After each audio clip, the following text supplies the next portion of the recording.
It's Halloween here at the Annenberg Media Center, and sports is getting spooky. And boy, do we have a thriller of a show. Sports Scene starts now.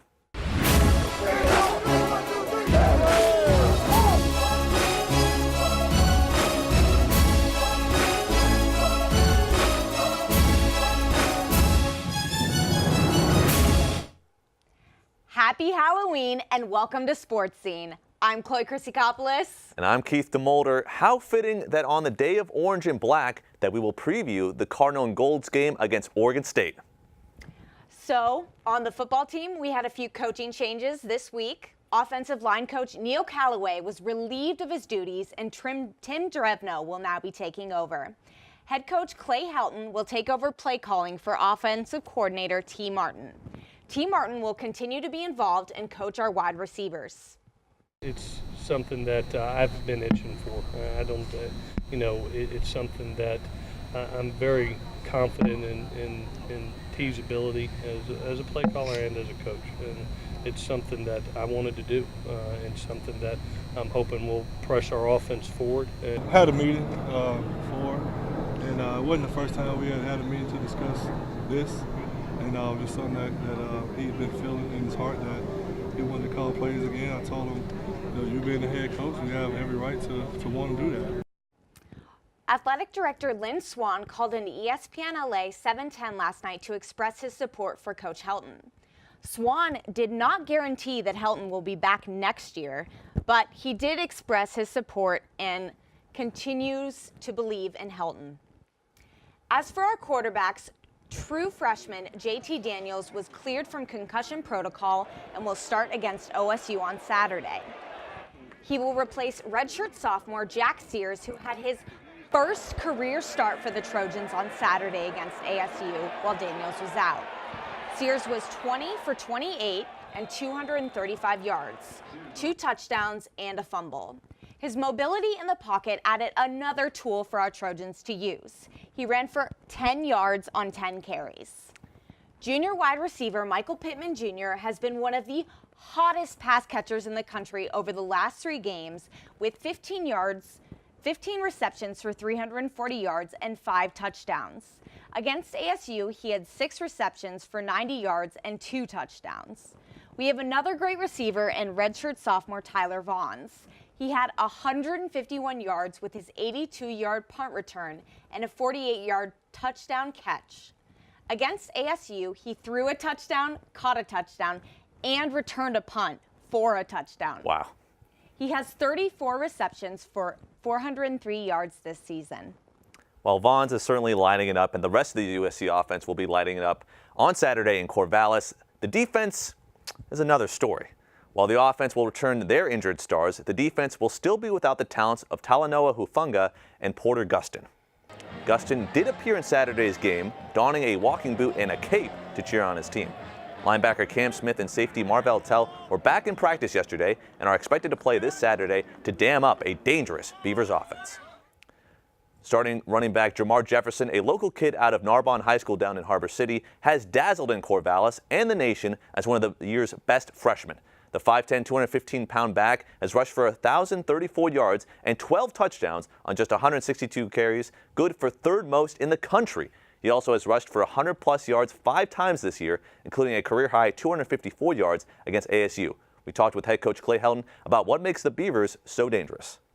I've been really impressed with the freshman running back Jamar Jefferson, who's right here from Narbonne, already 1,000 yards on the year, having a terrific freshman season. And the combination of Hernandez, Hodgins, and Bradford are doing a nice job outside. I thought they really paved the way of making plays for Jake in that second half. Instead of the fangs of Dracula, the injury bug instead bit the Trojans hard this week as multiple defensive pieces were sidelined on Saturday. Now we bring in our injury expert and future doctor Alexandra Demetrio to break it all down. Alexandra? Thanks, Keith and Chloe. This week, freshman safety Talanoa Hufanga broke his collarbone while playing against Arizona State and will be out for the rest of the season.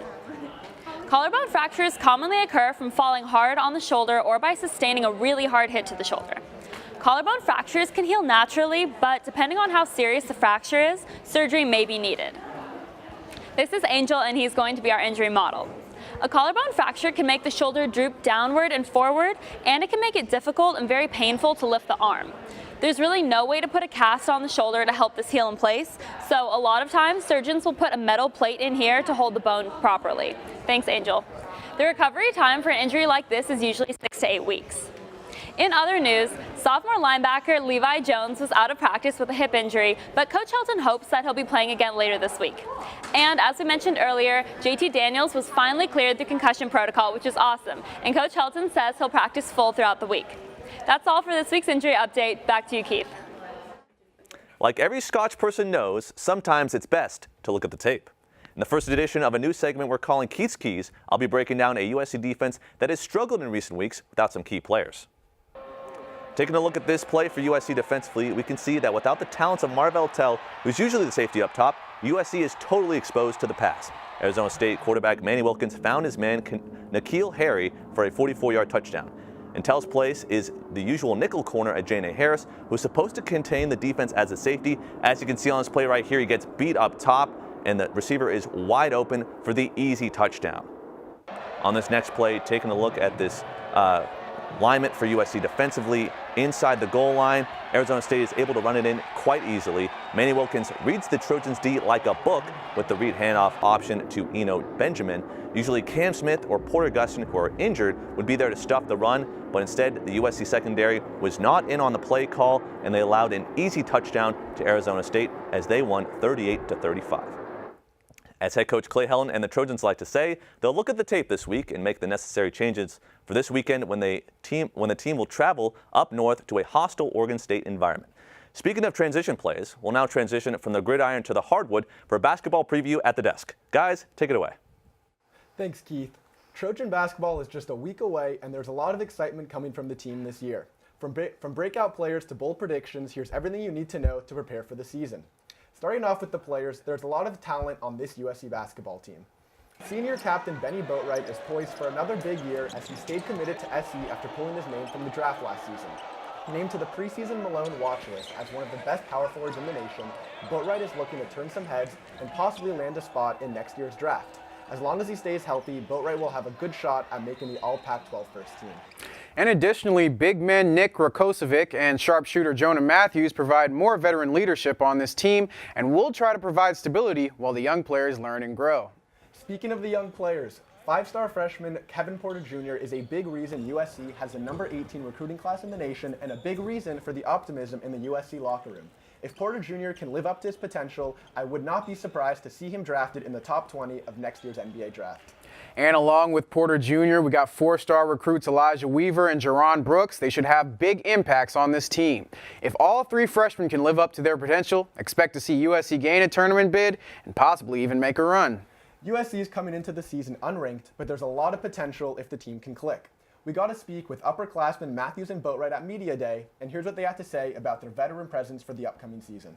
I like about the Pac, not any game is easy, so you have to bring it every game. We got to lead by example with the older guys, and I feel like as long as we're defending and I feel like we can score against anybody, we'll be fine. Our veterans, because they have the experience, you usually win at this level with experience. Be ready for November 6th, first game. Everybody come out, be prepared for a show. Keep supporting us. Thank you for all the support and fight on. And along with the vets this year, USC will also be looking towards next year as they have the #1 recruiting class in the nation coming in. They'll look to build a team that can make a run at the NCAA championship.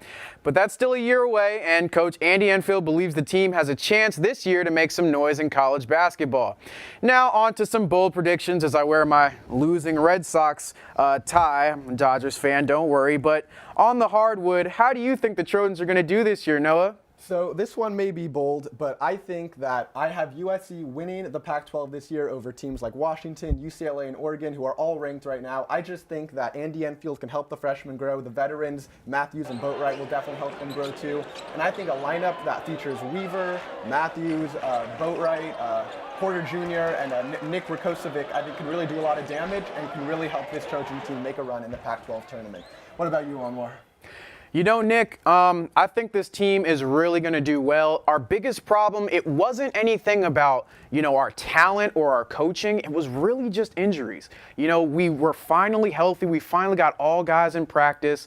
I think that with Benny 100% now, he's going to have a great season. The Trojans are going to have a great season. But looking to the freshmen, my bold prediction is about Kevin Porter Jr. Not only is he going to be a lottery pick in next year's NBA draft, I think he makes all-conference first team in the Pac-12. The Trojans are going to be great this year. I'm looking forward to it. Yeah, well, we'll see how this season shakes out as the men of Troy begin their season next Tuesday against Robert Morris at home in the Galen Center. Now, let's toss it over to Nathan for a preview of women's soccer's rivalry matchup on Friday. Thanks, Noah and Anwar. The number 2 USC women's soccer team is preparing to play against 8th-ranked rival UCLA Friday night at the StubHub Center. It will be a big test for the women of Troy who are looking for revenge against the Bruins. The Trojans will enter the game with a little more fire. After a back-and-forth affair in front of a record-setting crowd last season, the Trojans lost in an overtime thriller, giving up a game-winning goal from sophomore forward Ashley Sanchez. The Bruins can attribute much of their success to Sanchez. The sophomore forward has been having a fantastic season. With 8 goals and 1,046 minutes played, the Trojans look to counter this with their own star player and senior forward, Leah Pruitt. Playing in every game this season, Pruitt has scored 11 goals and has played a total of 11,072 minutes. Look for Pruitt to have another great game this Friday.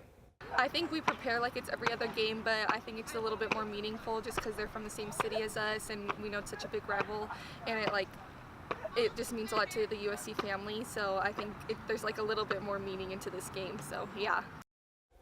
The coaches from each team have also shared similar successes throughout their careers. The Bruins head coach Amanda Cromwell is in her 5th year at UCLA, leading her team to the program's first NCAA championship. On the other hand, the Trojans bring head coach Kadani McAlpine, who is also in his 5th year with USC. McAlpine has built a strong resume for himself, leading the program to its 4th straight NCAA tournament. The Bruins do have advantage in the head coach experience, as Cromwell has 321 career wins, compared to McAlpine's 142. Expect a tough game as the Trojans look to win their first match against the Bruins since 2015. Back to you, Keith. Since it's Halloween, we're going to play a little game here on Sports Scene. We dressed up in our jerseys for today. Athletes have also been dressing up, and we will be judging their costumes. Treat if you like them, trick if you don't. Let's do it. All right, so the first one we have Ben Bishop. Beauty and the Beast going on right now. I love the locks. I say treat. I'm going to go with treat too. I mean, he's a goalie, 6'7", so it's kind of fitting that he's a beast. There you go. Hey. Let's check out the next one. All right, Connor McDavid here on this next one. Homer and Marge, interesting. I mean, the makeup is very accurate. I'm going to have to say trick. It's kind of unnerving for me, to be honest with you. Yeah, I'm going to agree. And his wife completely overshadows him. He's so boring. I'm going to go trick. Yeah. All right, let's check out another one here, guys. Matt Duchene, a skeleton, him and his girlfriend. I don't know, what do you say? I'm going to go treat. I mean, it's full-on commitment, full body here. And also, if you notice, there's a little baby. Very nice. Okay, all right. That was very good. Okay, next one, the last one here. Actually, there we go. Mo Harkless sporting the Tyrone Biggums from the Dave Chappelle Show. I'm going to say that's a treat every time. Yeah, I'm going to go treat with you. He's even got the neck scratch going on. Well, that's all that we've got for you today. Happy Halloween. Thanks for watching. For Annenberg Media, I am Chloe Christikopoulos. And I'm Keith DeMolder. You can catch us on Twitter and Facebook at Annenberg Media Sports. We'll see you next time.